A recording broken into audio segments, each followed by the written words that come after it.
40 watt normal driver units. Normal driver ইউনিটসটা ভালো নাকি এলএমটি ইউনিটসটা ভালো? আজকের ভিডিওতে আমি নর্মাল ড্রাইভার ইউনিটস এবং এলএমটি ইউনিটস এর মধ্যে কম্পারিজন করতে চলেছি, যেখানে আমি তোমাদেরকে বলবো কোন ইউনিটসটার কেমন কোয়ালিটি আর আমাদের কাজের জন্য কোন ইউনিটসটা সুবিধা হবে। দেখো, আজকের ভিডিওতে কিছু কিছু পয়েন্ট আমি তোমাদের সামনে রাখবো, যেগুলো জানার পরে তোমরা ডিসাইড করবে যে কোন ড্রাইভার ইউনিটসটা তোমাদের জন্য ভালো হবে। কিন্তু সবার প্রথমে একটা কথা আমি তোমাদের বলে রাখি যে দুটো ইউনিটসই কিন্তু ভালো, দুটোর জায়গায় কিন্তু ভালো আছে, বাট এখানে একটা পয়েন্ট, কারণ আমরা যেইভাবে ইউজ করি তার উপর ডিপেন্ড করে যে কোনটা আমাদের জন্য ভালো। তো চলো দেখে নেওয়া যাক দুটোর মধ্যে কি পার্থক্য আছে। ফার্স্ট, নর্মাল ইউনিটস, যেটার সাথে এলএমটি ট্রান্সফার আসে না। পয়েন্ট নাম্বার 1, যখন তুমি একটা নর্মাল 40 ওয়াট ইউনিটস বাই করবে তখন কিন্তু তার সাথে শুধু তোমাকে ইউনিটটাই দেবে, বাট এর সাথে এক্সট্রা কোনো কিছু কিন্তু তোমরা পাবে না। এলএমটি ট্রান্সফার কিন্তু তোমাদের আলাদা করে কিনতে হবে। পয়েন্ট নাম্বার 2, চলো আমি মেনে নিলাম যে তুমি একটা এলএমটি ট্রান্সফারও কিনে নিলে ইউনিটটার সাথে। আচ্ছা, এলএমটি ট্রান্সফার যদি ইউনিটের সাথে ঠিক করে যদি ম্যাচ না করে তাহলে কি তুমি ভালো পারফরমেন্স পাবে? জানি এটা তুমি পাবে না। পয়েন্ট নাম্বার 4, তবে এর একটা কিন্তু বেনিফিট আছে, তুমি এই ইউনিটটাকে নর্মালি যেটা আমাদের ওমস লাইন হয় সেখান থেকে কিন্তু ডাইরেক্টলি ইউনিটটাকে রান করতে পারবে। পয়েন্ট নাম্বার 5, তোমরা যদি নর্মাল 40 ওয়াট ইউনিটের সাথে কাজ করতে যাও তাহলে সেখানে কিন্তু তোমাদের অনেকটাই টাইম নষ্ট হবে। এবং আমরা যদি কোথাও এই নর্মাল ইউনিটসটাকে কাজের জন্য নিয়ে যেতে হয় তাহলে তার জন্য আমাদের এক্সট্রা কিন্তু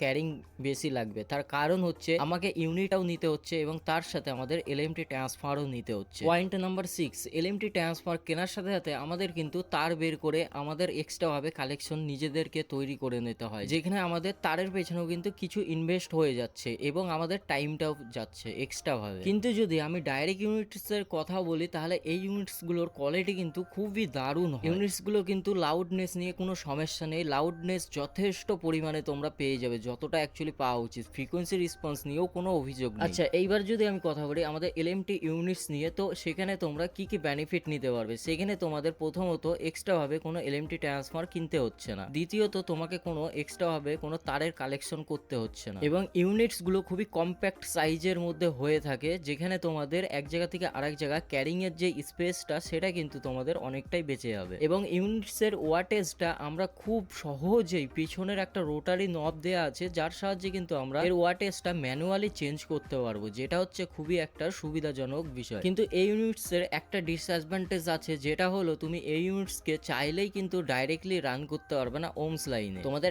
সবসময় এমন একটা অ্যাম্পলিফায়ার চুজ করতে হবে যেটাতে 100 কমন লাইন থাকতেই হবে। আমি যদি এই ইউনিটসটার কোয়ালিটি নিয়ে কথা বলি তাহলে কোয়ালিটিতে কোনো কমপ্লেন নেই, কোয়ালিটিও সত্যি খুব সুন্দর, কোয়ালিটিও ভালো আছে। তবে এই ইউনিটসটার একটা বেনিফিট তোমাদের এটা আছে যে এখানে কিন্তু যে এলএমটি ট্রান্সফারটা ইউজ করা হচ্ছে সেটা সেম কোম্পানি সেম ব্র্যান্ডের, তো এখানে কিন্তু তোমাদের কোনো রকম টেনশন নেওয়ার কোনো প্রয়োজন নেই। কোম্পানির কারণ আগে থাকতেই ওর মতো করে ওকে ট্রান্সফারটা দিয়ে রেখেছে, তো যেখানে তোমাদের পারফরমেন্সে কোনো রকম কমতি আসবে না। কিন্তু বন্ধুরা একটা জিনিস তোমরা সবসময় মাথায় রাখবে, অ্যাম্পলিফায়ার হোক, স্পিকার হোক বা ড্রাইভার ইউনিটস, তোমরা যখনই এক সিরিজের জিনিস ইউজ করবে তখন কিন্তু কোয়ালিটিটা সবসময় বেটার পাবে। কিন্তু তোমরা যদি এখানে অনেক রকম কোম্পানির জিনিস একসাথে ইউজ করো সেখানে কিন্তু এক একটা ইউনিটস এর কোয়ালিটি এক এক রকম আসবে। আশা করি বন্ধুরা ছোট্ট ভিডিও ছিল, ভিডিওটা যদি ভালো লেগে থাকে তাহলে ভিডিওতে একটি লাইক আর চ্যানেল নতুন হলে চ্যানেলটাকে সাবস্ক্রাইব করে দিও।